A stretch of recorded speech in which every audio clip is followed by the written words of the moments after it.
हे दोस्तों, अभी मैं आपसे एक सिंपल क्वेश्चन पूछूंगा जिसका आंसर आपको मुझे देना है।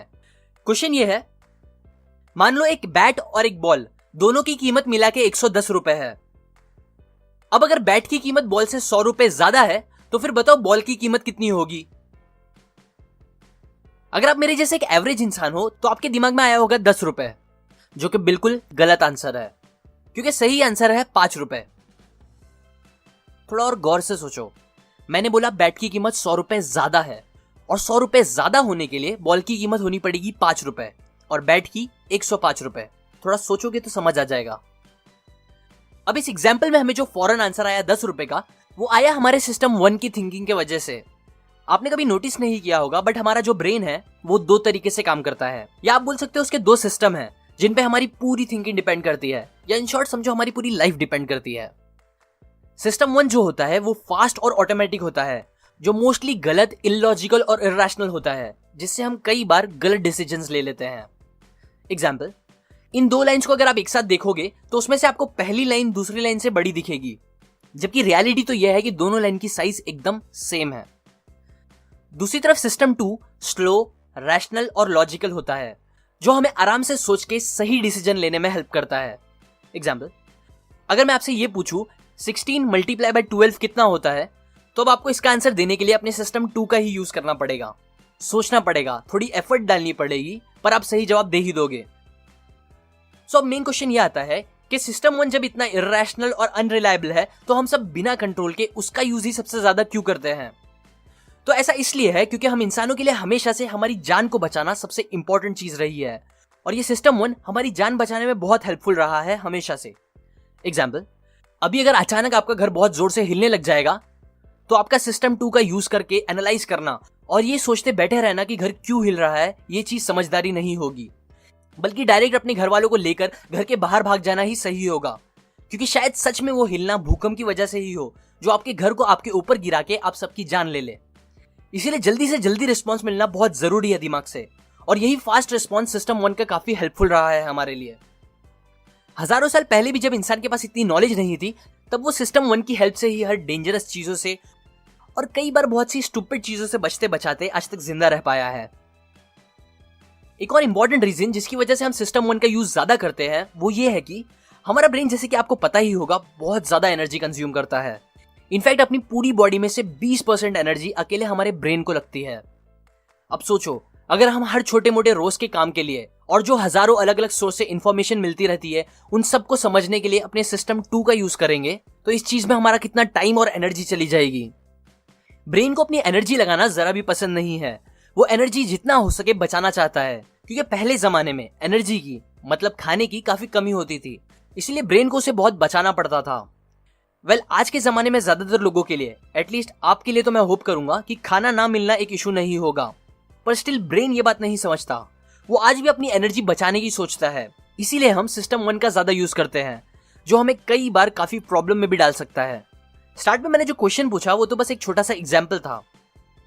सच तो यह है कि हम लाइफ की बहुत सी इंपॉर्टेंट चीजों में सिस्टम 1 का यूज कर लेते हैं और गलत डिसीजन ले लेते हैं, जबकि हमें यूज करना चाहिए था सिस्टम 2 का। इसलिए अभी मैं आपको कुछ इंपॉर्टेंट पॉइंट्स बताऊंगा जो आपको अपने सिस्टम 2 का ज्यादा यूज करने में हेल्प करेगा। So let's begin. Number 1, priming. अगर मैं आपसे पहले नहाने की या बाथरूम की बात करूं और उसके बाद आपको इस वर्ड में मिसिंग अल्फाबेट भरने बोलूं, तो आप उसमें ए लिखोगे, जिससे वो वर्ड बनेगा सोप।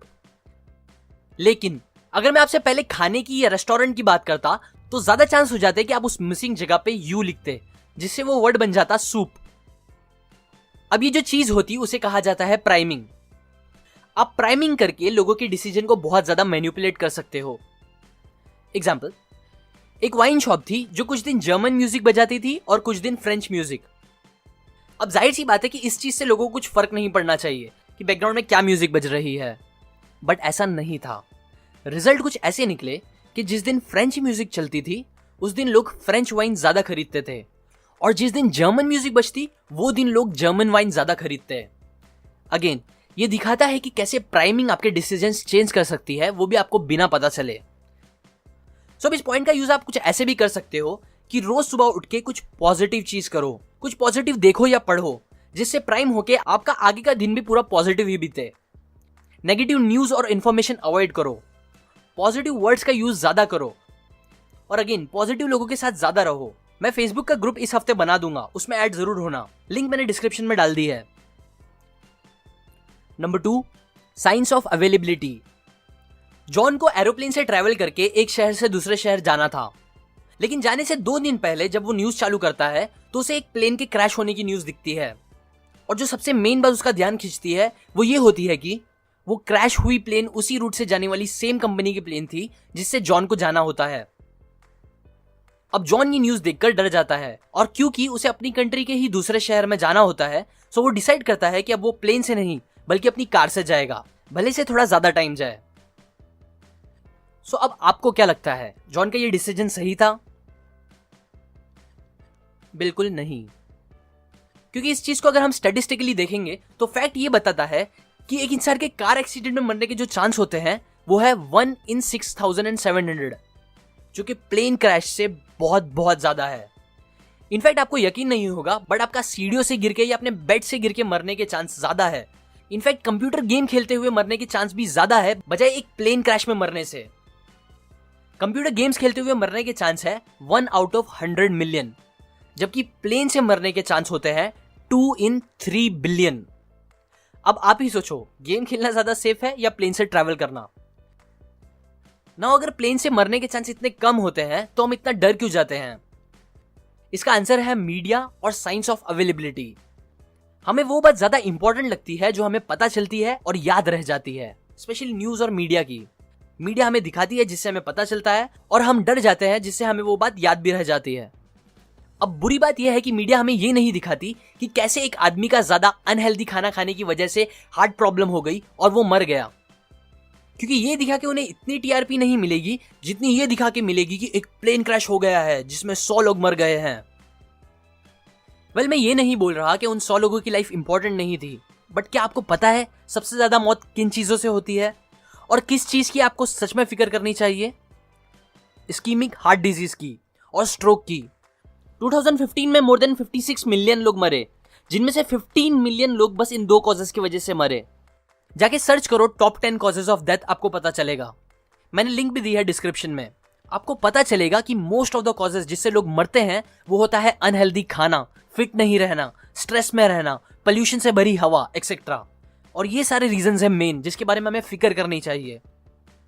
लेकिन मीडिया ये नहीं बताएगी, क्योंकि आपको ये देखना ज्यादा इंटरेस्टिंग लगेगा कि प्लेन क्रैश कैसे हुई, बजाय ये देखने के कि कैसे ज्यादा मीठा खाना आपको और आपके बच्चों को कुछ साल बाद बहुत प्रॉब्लम दे सकता है। और एक और रीजन, शायद इस सच को बता के बहुत सी बड़ी कंपनीज का और उनका खुद का इतना फायदा भी ना हो, जिसकी वजह से वो नहीं बताते।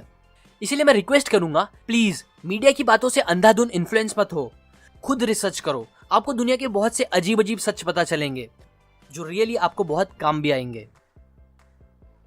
नंबर 3, हाइंडसाइट बायस। समझो एक दिन आप अपने दोस्तों के साथ प्लान बनाते हो कि आप लोग कहीं घूमने जाओगे या शॉपिंग करने जाओगे। तभी आपका एक फ्रेंड जिसका बाहर जाने का मूड नहीं था, वो बहाने मारते हुए बोलता है, अरे रहने देते हैं, आज नहीं जाते, मुझे कुछ ठीक नहीं लग रहा, पता नहीं बारिश भी हो सकती है, एक्सेट्रा एक्सेट्रा। लेकिन आप लोग कुछ नहीं सुनते और उसे जबरदस्ती लेके जाते हो। अब वहां जाके सबको मजा आ रही है, लेकिन फिर अचानक तेज बारिश होने लगती है, सारा मजा खराब हो जाता है। और तब आपका वो फ्रेंड बोलता है, देखा मैंने बोला था, मुझे पता था बारिश होगी और वही हुआ, तुम लोग मेरी बात सुनते ही नहीं। तब शायद आप लोग उसे गाली दोगे या बस चुप रहोगे। पर क्वेश्चन ये आता है कि क्या सच में उसका सिक्स्थ सेंस इतना अच्छा था? ऑब्वियसली नहीं, क्योंकि अगर बारिश नहीं होती तो वो कुछ नहीं बोलता, लेकिन क्योंकि बारिश हुई सो उसे लगने लग गया कि उसे पता था। ऐसे ही आपने भी बहुत बार सुनी होगी ये लाइन, मुझे पहले से पता था, मुझे पता था इंडिया हार जाएगी, मुझे पता था स्टॉक मार्केट के प्राइस बहुत बढ़ जाएंगे। नहीं, उन्हें नहीं पता था। अगर सच में पता होता तो वो भी अमीर होते या अंतर्यामी होते, जो कि वो नहीं है। और इसी पहले से पता होने वाली फीलिंग को जो आउटकम आ जाने के बाद आती है, उसे बोलते हैं हाइंडसाइट बायस। किसी को भी पता नहीं होता कि एग्जैक्टली क्या होने वाला है, बट फिर भी आउटकम आ जाने के बाद लोगों को लगने लगता है कि उन्हें ये पहले से पता था। और ये चीज कई बार बहुत सी प्रॉब्लम क्रिएट कर सकती है लोगों में। एग्जाम्पल, बहुत बार लोग सोचने लगते हैं कि उन्हें तो पहले से पता चल गया था और सामने वाला इतना स्टूपिड कैसे हो सकता है कि उसे समझ नहीं आया, जो कि एकदम गलत थिंकिंग है। इसीलिए ये बात समझो, आउटकम आने के बाद बहुत बार आपको भी ऐसा लगेगा कि आपको पहले से पता था और दूसरों को भी समझना चाहिए था, बट ये सच नहीं है। आपको नहीं पता था और वो दूसरे इंसान को भी नहीं पता था, तो इसीलिए आउटकम को मैच्योरली हैंडल करो। ये बातें मैंने आपको एक बहुत ही कमाल की book think fast and slow से बताई है। इस बुक के ऑथर एक नोबेल प्राइज विनर है, जिन्होंने अपनी बहुत सी कमाल की रिसर्च शेयर करी है इस बुक में, जो आपको जरूर पढ़नी चाहिए एक स्मार्टर और बेटर डिसीजन लेने वाला इंसान बनने के लिए। अगर आप इस बुक की सारी बातें सीखना चाहते हो तो आप डिस्क्रिप्शन में जाके खरीद सकते हो। इस हफ्ते थर्सडे को मैं एक पुराना वीडियो इंग्लिश में अपलोड करूंगा, जो आप देख सकते हो रिवीजन समझ के। और एक और बात, मेरा फेसबुक पेज लाइक करना ना भूले। मेरे पिछले वीडियो में मैंने जो ग्रुप की बात कही थी वो मैं इस हफ्ते बना दूंगा, सो आप मुझे वहां जरूर कनेक्ट करो। अभी के लिए सब्सक्राइब करने के बाद बेल आइकन पे जरूर क्लिक करो। मैं ऐसी काम की बातें आपके साथ शेयर करता रहूंगा। And finally, thanks for watching.